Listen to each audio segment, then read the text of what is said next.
বিসমিল্লাহির-রহমানির-রহিম।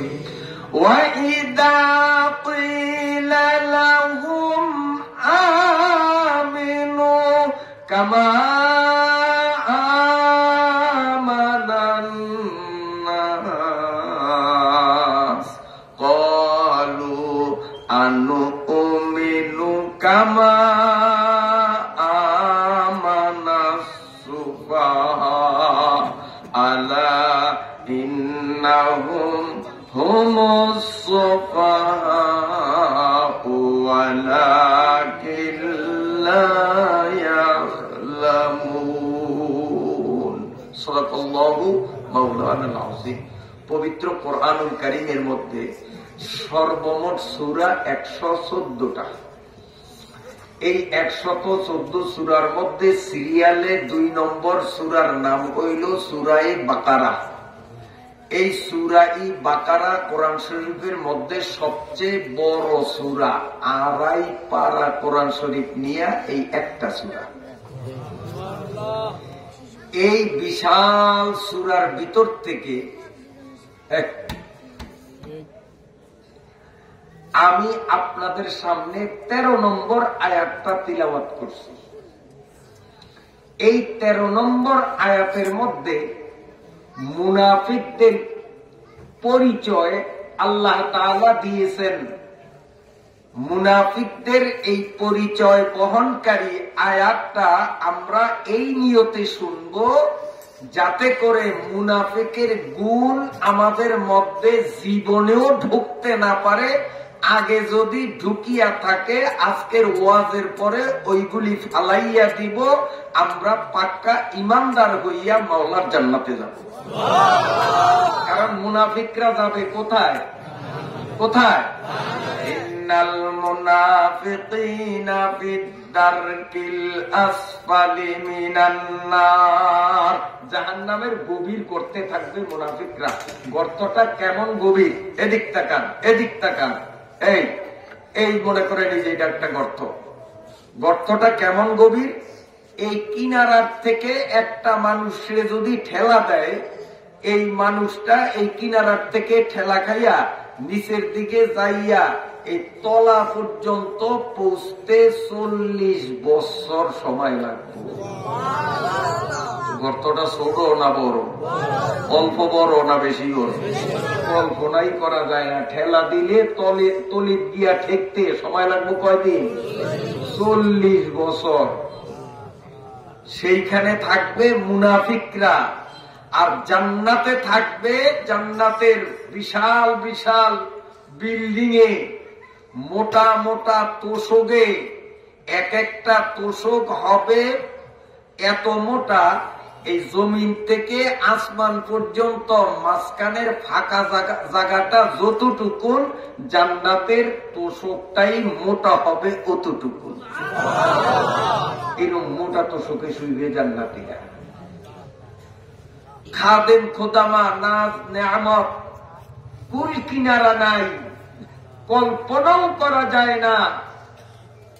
একদিন আল্লাহ তাআলা জান্নাতীদেরকে ডাক দিবেন। আল্লাহরে কিন্তু দেখা যাবে না, কথা শোনা যাবে। জান্নাতীদেরকে ডাক দিবেন, জান্নাতীরা কান খাড়া করবে। কেউ তো দেই না, কেড়ে বলায় কে ডাকলো, কে ডাকলো, খালি চারিদিকে চায়। আল্লাহ বলেন, চারিদিকে তাকাইয়াও তোমরা দেখবা না, কারণ আমি দেখা না দিতে কেউ দেখবা না। আমি হইলাম তোমাদের আল্লাহ। সমস্ত মানুষগুলো সুবহানাল্লাহ বলবে। আর আল্লাহ রাব্বুল আলামিন জিজ্ঞাসা করবেন, হাল ওয়াজাদতুম মা ওয়াদাকুম রাব্বি, তোমাদের প্রভু জান্নাতে তোমাদেরকে যত সব নেয়ামত দেওয়ার ওয়াদা করেছেন, ওয়াজে তাফসীরে তাবলীগে চরমোনাই উজানিতে গিয়া জান্নাতের বয়ান শুনেছ। তোমাদের রব জান্নাতে তোমাদেরকে যেই নেয়ামত দিবে ওয়াদা করেছে, দুনিয়ায় ওয়াজে শুনেছ। আমি জানতে চাই সেই ওয়াদাকৃত নিয়ামত গুলো তোমরা ঠিক মতো বুঝিয়া পাইছো কিনা, জিজ্ঞাসা করবে।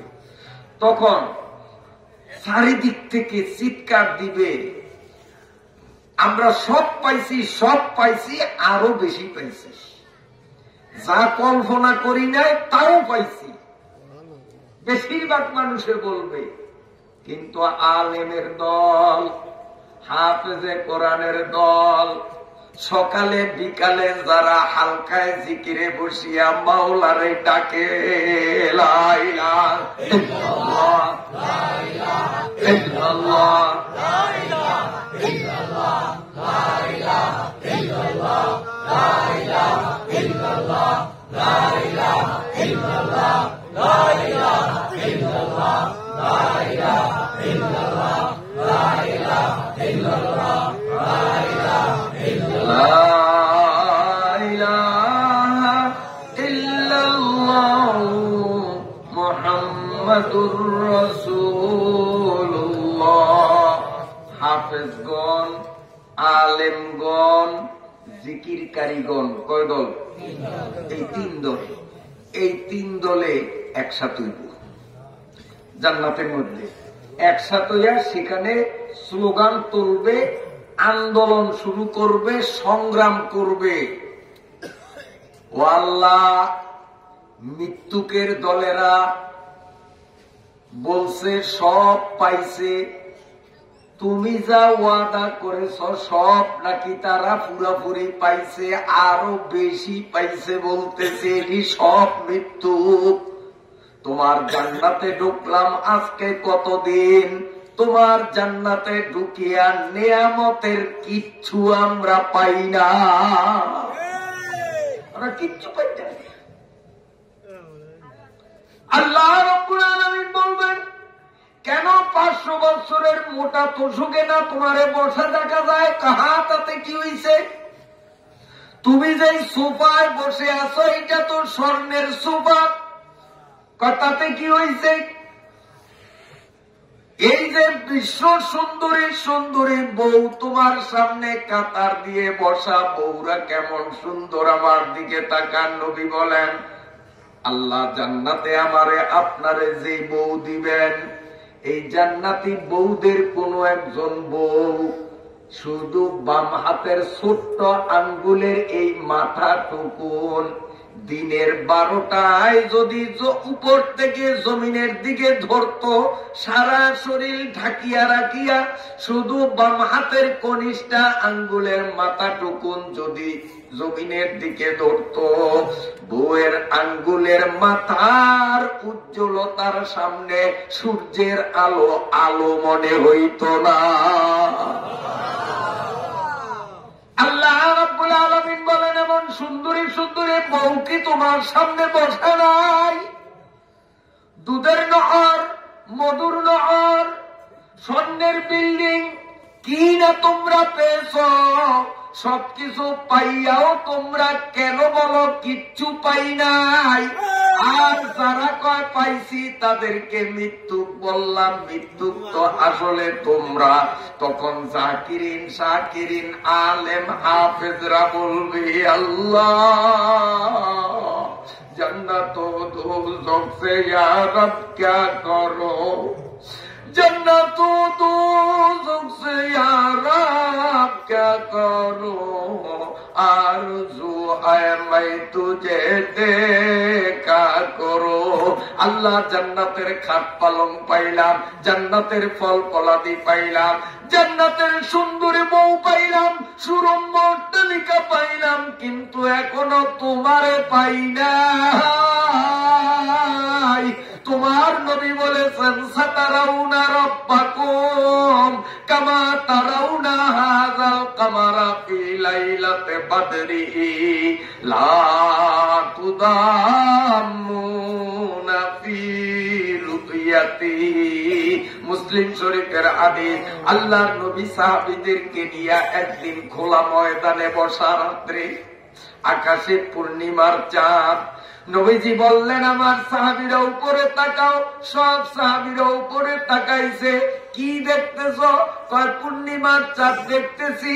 আল্লাহর নবী বলেছেন, আমার সাহাবীরা যখন জান্নাতের মধ্যে যাইবা এইভাবে পূর্ণিমার চাঁদ যেমন দেখতে ভিড়াভিড়ি ঠেলাঠেলি নাই, যে যেখানে আসো ওখানে বসিয়ে এই পূর্ণিমার চাঁদ যেভাবে সরাসরি দেখতে পাও, জান্নাতের মধ্যেও যখন খুশি তখন এই মাওলারে দেখবা। ও আল্লাহ, জান্নাতে আসিয়া সব কিছু পাইলাম, তোমারে পাইলাম না।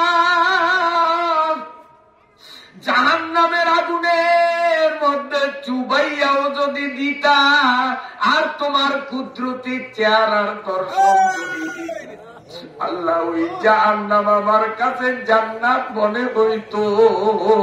জান্নাত দিছ, তোমার সাক্ষাৎ দেও নাই। এই জান্নাত আমার কাছে জাহান্নামের থেকেও বিষণ্ণ। আমরা তো বউর জন্য ইবাদত করি নাই, আমরা তো জান্নাতের বিল্ডিং পাওয়ার আশায় রোজা নামাজ করি নাই, আমরা তো করেছি তোমারে পাওয়ার আশায়। তোমারে না পাইলে সব মিথ্যা, সব মিথ্যা। তোমারে পাইলাম আর কিছু পাইলাম না, মনে কোনো দুঃখ নাই। তোমারে না পাইয়া সব পাইলেও এগুলার দাম না। আমার আল্লাহ রাব্বুল আলামিন বলবেন, পাগলা না থাম।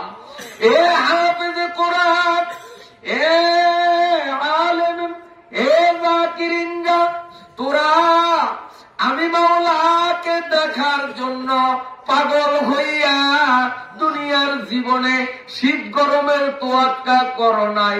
আমার শরীয়তের বিধান মতো নিজেরা চলছ, অন্যদের চালানোর জন্য যখন চেষ্টা করলা। আর আমি আল্লাহ ভালো করিয়া জানি, দুনিয়ায় তোমরা কোরআনের মাহফিলকে মহাব্বত করতা, মহব্বত করেন না? এই মাহফিলকে মহাব্বত করার কারণে আজকে হেফতারাত বাজারের কতগুলি দোকান মাশাআল্লাহ বন্ধ দেখা যায়। এই মাহফিলের সম্মানে দোকান বন্ধ করিয়া মাহফিলে আসছে। আল্লাহ রাব্বুল আলামিন বলবেন, দুনিয়ার জমিনে তোমরা কোরআনের মাহফিলকে মহব্বত করতা, কোরআনের মাহফিলে যাইয়া আলেমদের মুখ থেকে কোরআনের বাণী শুনতা, কিন্তু আলেমরা আমি আল্লাহরে দেখাইয়া দিতে পারে নাই। জান্নাতের মধ্যে একটা জায়গা আছে, ইন্দা মাকাদে সিদক, ওই জায়গার নাম হলো মাকাদে সিদক। আল্লাহ বলেন, মাকাদে সিদকের ময়দানে তোমরা সবাই জড়ো হইয়া যাও। ওখানে একটা বিশাল স্টেজ বানানো হবে, ওই স্টেজে চড়িয়া আমি আল্লাহ তোমাদের দেখা দেব। নয়ন ভরি আমাকে তাকাইবা, মন ভরি আমাকে তাকাইবা, আমি কোরআনের মাহফিলে তোমাদের সাথে সাক্ষাৎ দেব, যেখানে সেখানে সাক্ষাৎ দেব না। সুবহানাল্লাহ। তো আজকের এই মাহফিল কোরআনের মাহফিল, আল্লাহর সাথে সাক্ষাৎ লাভ পাওয়ার উসিলার মাহফিল। আল্লাহ এই মাহফিলে আমাকে আপনাকে কবুল করলেন। চিল্লে বলি আলহামদুলিল্লাহ।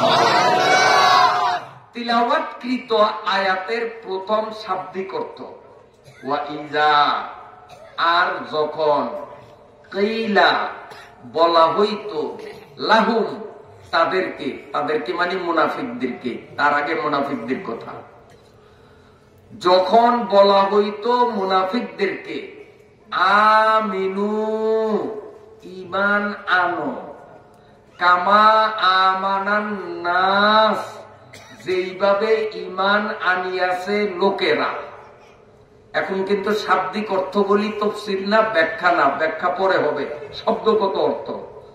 আবার বলি, যখন বলা হইতো মুনাফিকদেরকে তোমরা ঈমান আনো যেইভাবে ঈমান আনিয়াছে লোকেরা, ক্বালু মুনাফিকরা জবাবে বলতো আনুমিনু আমরাও কি ঈমান আনতাম, কামা আমানা সুফাহা বেকুবের দল, জাগো মাথায় ঘিলু নাই, বুদ্ধি নাই, এই বেকুবদের মতো আমরা ঈমান আনতাম? আল্লাহ বলেন আলা ইন্নাহুম হুমুস সুফাহা, ও দুনিয়ার মানুষ তোমরা জানিয়া রাখো আসলে এরাই হলো বেকুব। এরা যে বেকুব এটা নিজেরাও জানে না।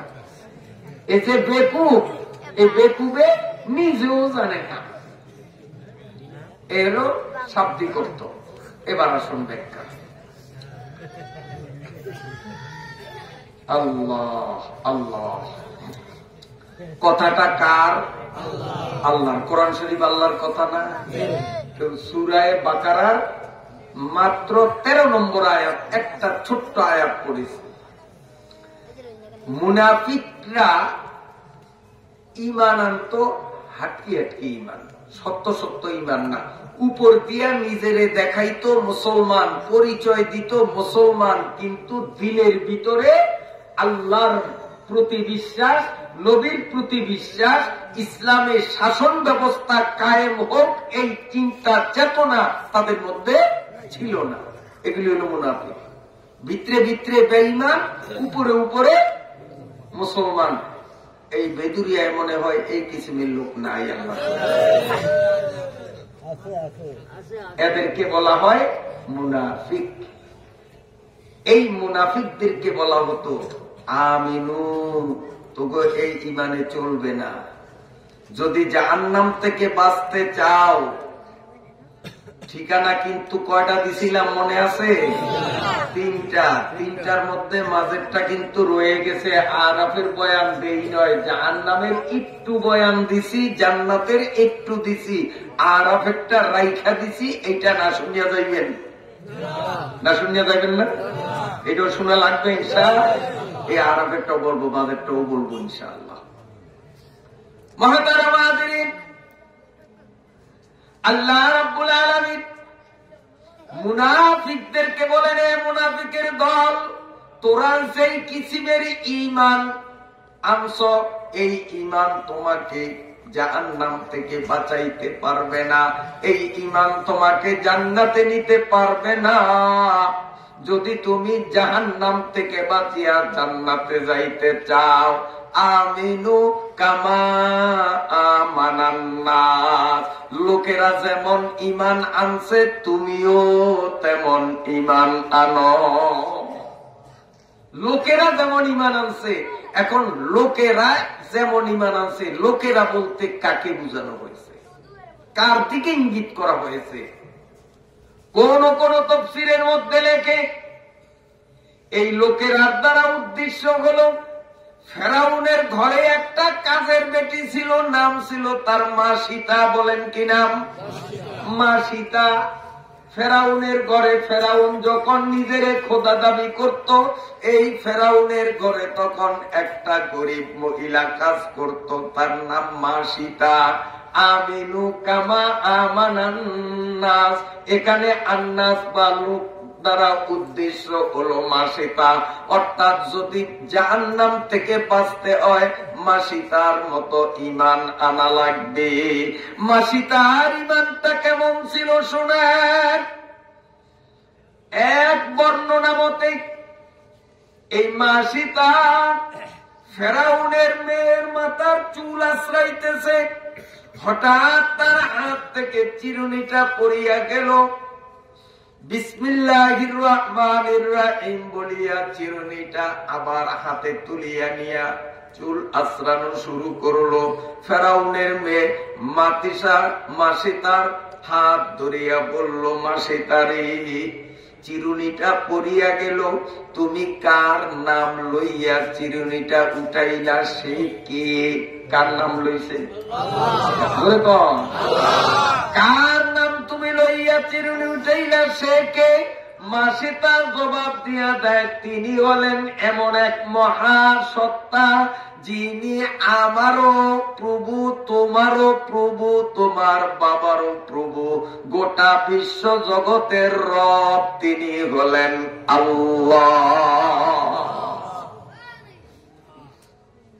ফেরাউনের মায়া কয়, আশ্চর্য ব্যাপার, আমার বাবা আনা রাব্বুকুমুল আ'লা ঘোষণা দিছে, আমি বড় খোদা, আর উনি বলেন আমার বাবারও নাকি আবার খোদা আছে, রব আছে।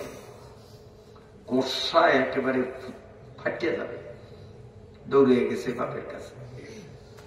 যাই, হে বাবা শুনছ কি, যে তোমার কাজের বেটি সে নাকি বলে তোমারও রব, আমারও রব, ওরও রব, সবার রব নাকি আরেকজন আছে। আমরা তো জানি তুমিই সবার রব। ও আবার কি ভিন্ন কথা শুরু করলো, তাই নাকি, চল। বাপ বেটি দুইটা ক্ষিপ্ত হইয়া মাসে তার কাছে গেছে।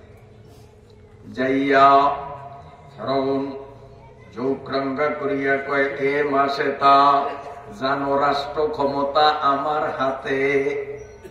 তা তো জানি, এই রাষ্ট্রের প্রধান আমি, যা ইচ্ছা তা করতে পারি, সব জানি। তুমি কার উপরে ঈমান এনেছো? মাসে তা বলতেছে, ফেরাউন আমি সত্যি কথা বললে হয়তো তুমি আমারে সাজা দিবা, তাই আমি সত্যি কথায় আমি কি করব না, ত্রুটি করব না। তোমার রব আমার রব, গোটা পৃথিবীর রব যিনি, তিনি হলেন আল্লাহ। আমি ওই আল্লাহর উপরে ঈমান এনেছি। কপাল ভালো থাকতে তওবা করে তুমিও আমার আল্লাহর উপর ঈমান আনো। কাজের সেমরি দাওয়াত দেয় রাষ্ট্রের প্রধানের। বিষয়টা কেমন? ফেরাউনের তো রাগ, সাথে সাথে একটা লাঠি হাতে নিয়ে এই মাসে তাকে পিটানো আরম্ভ করলো। মারতে মারতে মারতে মারতে তার জমিনে শুয়াইয়া দিল। এরপরেও এমন ভাবে মারছে, সারা শরীরের মধ্যে শুই রাখার জায়গাও বাকি ছিল না। চামড়াগুলো গোশতের থেকে এভাবে বসতো, আর চামড়াগুলো হাড্ডির থেকে আলাদা বানাইয়া দিল। মাসে সারা শরীর থেকে রক্তর জোয়ার বইতে আছে।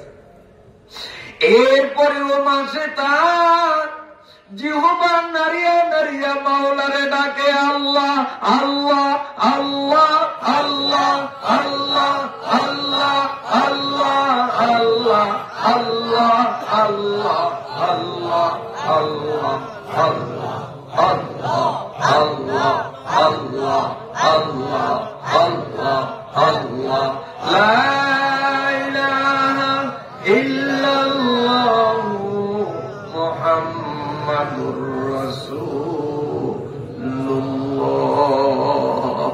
মাসে তার সারা শরীর থেকে রক্ত গড়াইয়া গড়াইয়া পড়ে, ঠোঁট আর জিহ্বা নাড়িয়া নাড়িয়া আল্লাহর জিকির করে। ফেরাউনের মেজাজ আরো গরম।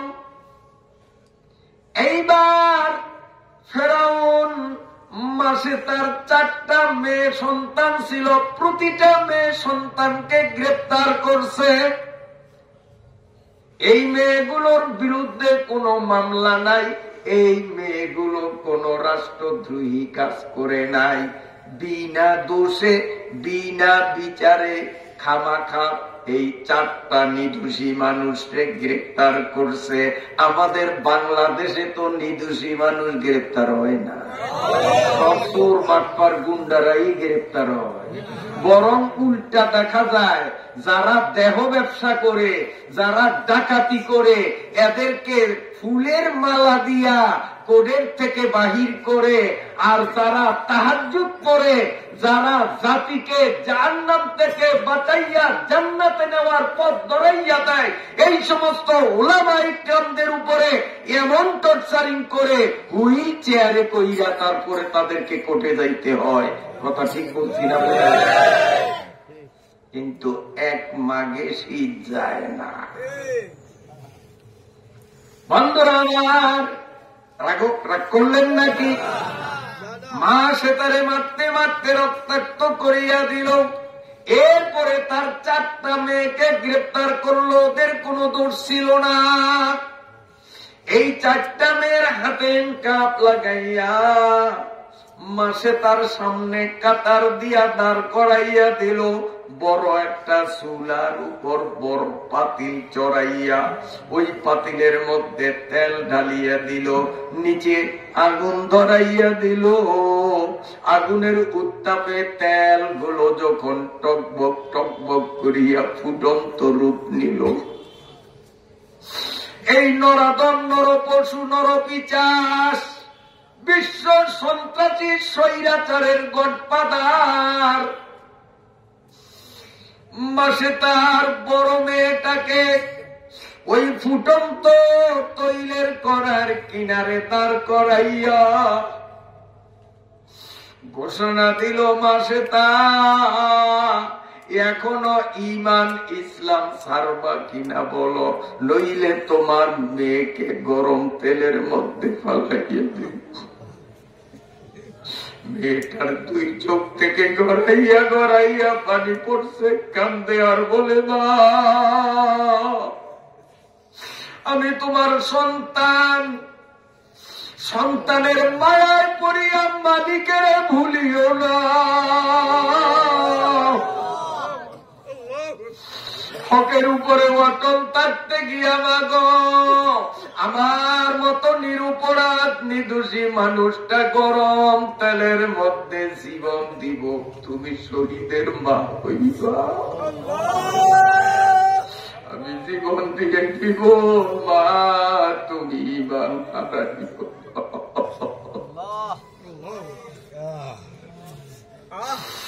ऐ दोस्तों अगर जाता लबी जाब तुम, ऐ दोस्तों अगर जाता लबी जाब तुम खुशा, वजो जाचे अजीज अस्ते बोगो आब तुम। মেয়েটা বলেন, আমরা ঈমানের উপর অটল থাকতে গিয়া গরম তেলে পড়িয়া মরণ মানিয়া নিব, তবুও আল্লাহর বিরুদ্ধে মতবাদ মানতে পারি না।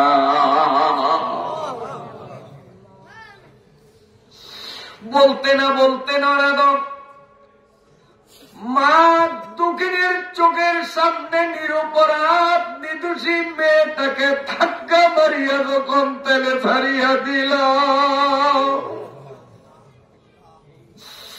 অসুস্থ মা রক্তের স্রোতের মধ্যে শুইয়া কান্দে, করার দিকে তাকাইয়া দেখে তার মেয়েটা ভাজা মাছের মতো তেলের উপরে ভাসতেছে। এবার দ্বিতীয় মেয়েটা তেলের কিনারে আনলে, মাসে একটা মেয়েরে মারলাম, এখন ঈমান ছাড়লি না, ভাগ্য ভালো থাকলে ঈমান ছাইরা দে, নইলে কিন্তু তোর এই মেয়েকে তেলের কড়াইতে ছাড়ব। ওই মেয়েটাও দুই চোখের পানি ছাড়িয়া বলে, মা ঈমান ইসলামের উপরে অটল থাকতে গিয়া আমার বোন শাহাদতের শরবত পান করছে, মাগো আমিও শহীদ হইয়া যাব, সন্তানের মায়ায় পড়িয়া মাওলারে ভুলিও না।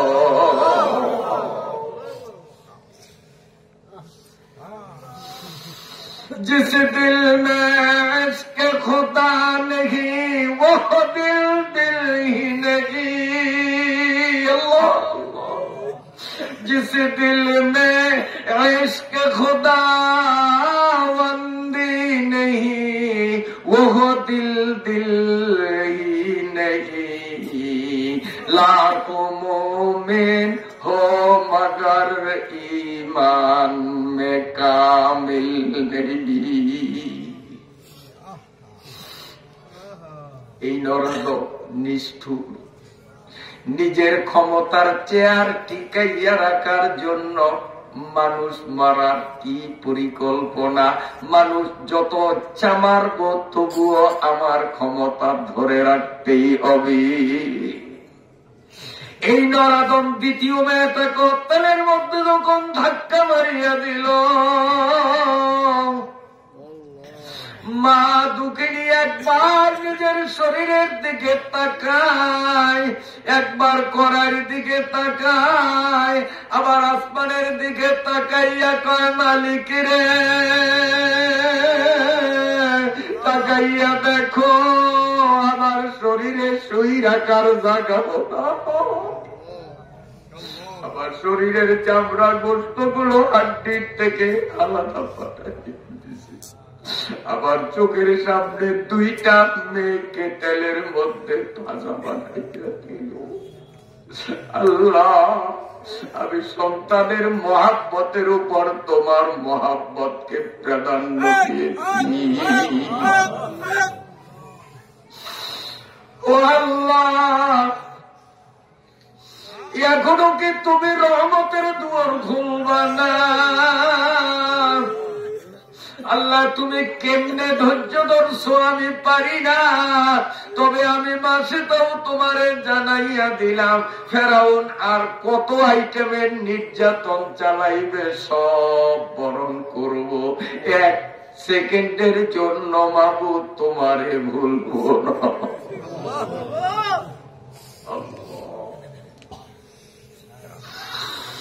বন্ধুরা আমার, 3 নম্বর মেয়েটা 4 নম্বর মেয়েটা পালাক্রমে তাদের কোকতেলের মধ্যে ছাড়িয়া দিল। মা দুঃখে করার দিকে তাকাইয়া থেকে তার 4টা মেয়ের 4টাই ভাজা মাছের মতো যেন ভাসতেছে। মায়ের চোখের সামনে এইভাবে 4টা মেয়ের মরণ কত বড় কঠিন। আল্লাহ তাই বলেন, ওয়াইদা কিলা লাহুম আমিনু কামা আমানান নাস। এখানে নাস দ্বারা উদ্দেশ্য হলো মাসিতা মাওলার উপরে যেই রকম ঈমান আনছে, জাহান্নাম থেকে বাঁচতে হইলে মাসিতা মার্কা ঈমান লাগবে। মেয়ে ছিল কয়টা? 4টাই শেষ। নিজের শরীরের দিকে তাকায়, শরীর নাই, করার দিকে তাকাইয়া 4টা মেয়ের লাশ দেখিয়া আসমানের দিকে নজর দিয়া চোখের পানি ছাড়িয়া কান্দে, আল্লাহ এখনো কি তোমার দয়া হয় না? আল্লাহ এখনো কি তোমার মায়া হয় না? আর কত নির্যাতন দেখাইল। ফেরাউন দেখল মাছটা এখনো যখন আল্লাহর নাম ছাড়ল না, অপরাধ কেন আল্লাহর কথা বলে। এই ফেরাউনের চেলা চামুন্ডারা আমাদের বাংলাদেশের কত নিরপরাধ মানুষগুলোরে আল্লাহর কথা কেন বলে? এই অপরাধের কারণে নির্বিচারে কত জুলুম করেছে, জেলের মধ্যে ভরেছে, কথা ঠিক কিনা? এগুলো সব ওই ফেরাউনের প্রেতাত্মা। মাসিতা একবার নিজের শরীরের দিকে তাকায়, একবার করার দিকে তাকায়, একবার আসমানের দিকে তাকায়। হঠাৎ তার নজর পড়ল একটু দূরে তার দুধের বাচ্চা, একটাই মাত্র ছেলে দুধ খায়। ওই বাচ্চা দীর্ঘক্ষণ মায়ের দুধ না পাওয়াতে গলা শুকাইয়া গেছে, দুধের জন্য কাঁদতেছে। মা যখন সন্তানের কান্না দেখল, সন্তানরে দুধ দেওয়ার জন্য মা পাগল হইয়া গেল। কিন্তু ফেরাউন এমন মরণ মারল, মাসেতা বাচ্চার দিকে একটু ধাক্কা দিয়া গাইতে চায়, আর চিৎকার মারিয়া বলে, মাবুদ গো, আমার মনে হয় বাচ্চা পর্যন্ত যাওয়া যাবে না, দুধ বুঝি ওরে দিতে পারবো না, আমার রুহটা বুঝি এই শরীর থেকে বাহির হইয়া যায়। মা দুঃখিনী নিজের জীবনের ঝুঁকি নিয়া অনেক কষ্ট করিয়া হামাগুড়ি দিয়া বুক গেছরাইয়া বাচ্চার কাছে গিয়া বাচ্চাটারে বাচ্চারে বুকের সঙ্গে জড়াইয়া ধরল। দীর্ঘক্ষণের ক্ষুধার্ত বাচ্চা মায়ের স্তন্যে দুধের বোটায় মুখ লাগাইয়া দুধ চোষা আরম্ভ করছে, কিন্তু মায়ের অবুঝ মনে প্রবোধ পায় না। মা বাচ্চার মুখটা দুধের থেকে ছুটাইয়া আয়নার মতো ধরিয়া কান্দে আর বলে, বাবা তাকাইয়া দেখ তোর বনগুলো বাজা মাছের মতো তেলের পিঠে কেমনে ডুবাডুবি করে রে। ওই নরপশু ফেরাউনিয়া এখনো দাঁড়ানো। জানি না তেলের কড়াইতে এবার তোরে পালায় না আমারে পালায়। জীবনে কোনদিন মায়ের মায়ালু মুখ দেখবি না, জীবনের স্বাদ মিটাইয়া মায়ের দেখি। আমি মা সন্তানের মুখ জীবনের শেষ দেখা দেখি। আবার বুকের সঙ্গে লাগায় দুধ চষে। বাবা জীবনে মায়ের দুধ হয়তো আর কোনদিন কপালে জুড়বে না।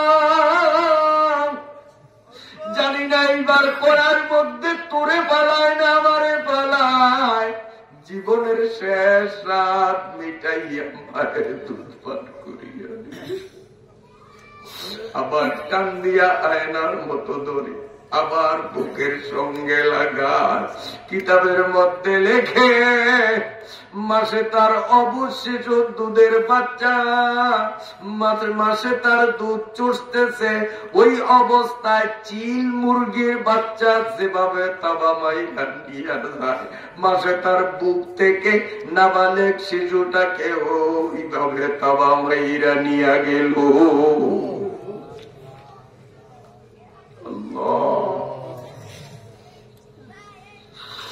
আবার বাইরা বাবা যে ও পদ্মার আড়ালের মায়েরা বোনেরা, এইবার এই শিশুটারে করার কিনারে ধরিয়া কয় মাসে তা ইমান সারবি কিনা বল, নইলে কিন্তু তোর দুধের পোলারও তেলে সারিয়া দিলাম। মাসে তার দুই চোখের পানি ছাড়িয়া কান্দে আর বলে, ফেরাউন রে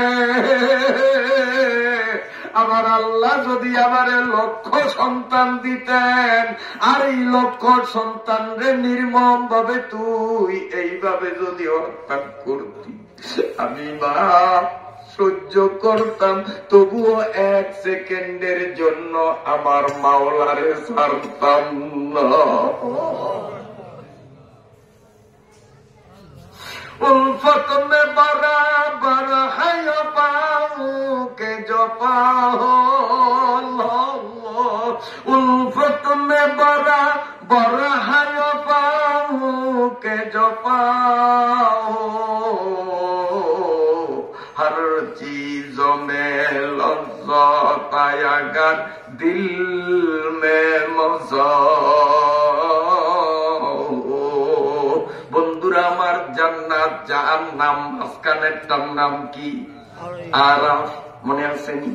রয়ে গেল এইখানে ফেরাউন মাছে তার দুধের বোটার থেকে মুখ ছুটাইয়া বাচ্চাটারে তেলের কড়ার কিনারে নিল। এরপরে অত্যন্ত মর্মান্তিক ঘটনা শুনতে রাজি আছেননি? আমার আল্লাহ বলেন, ওয়াইদা কিলা লাহুম আমিনু কামা আমানান নাস। এখানে নাস মানে মাসে তার মতো ঈমান ছাড়া জান্নাত পাওয়া যাবে না।